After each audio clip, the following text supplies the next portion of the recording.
Un employeur confronté à un travailleur régulièrement absent ou absent de longue durée pour cause d'incapacité de travail sera parfois tenté de le licencier. Attention toutefois, la réglementation prévoit que l'état de santé antérieur, actuel ou futur ne peut être une cause de discrimination. L'employeur veillera donc à être en mesure de démontrer que le licenciement est la conséquence d'autres motifs que l'incapacité de travail. D'une part, le licenciement pourrait être la conséquence de l'aptitude ou du comportement du travailleur. Son incompétence, ses erreurs répétées, son mauvais travail pourraient dans ce cas être soulevés.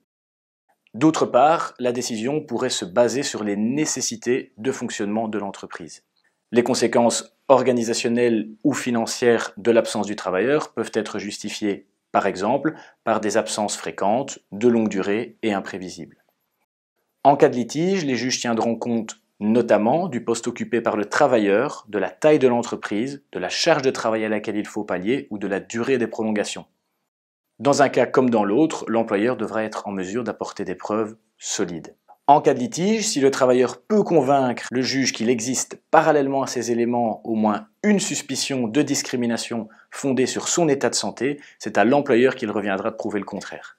Si le licenciement est considéré comme discriminatoire, le travailleur pourra réclamer le paiement d'une indemnité forfaitaire égale à 6 mois de rémunération. Cette indemnité pourrait d'ailleurs être cumulée, dans certains cas, avec l'indemnité de 3 à 17 semaines de rémunération prévue en cas de licenciement manifestement déraisonnable. Une piste de solution pourrait être la mise en œuvre de la procédure spécifique de rupture du contrat de travail pour cas de force majeure médicale. Cette procédure peut être initiée en cas d'incapacité de travail ininterrompue du travailleur de 9 mois au moins et à condition qu'aucun trajet de réintégration ne soit en cours. Chaque situation étant particulière, il est conseillé de se faire assister par un professionnel.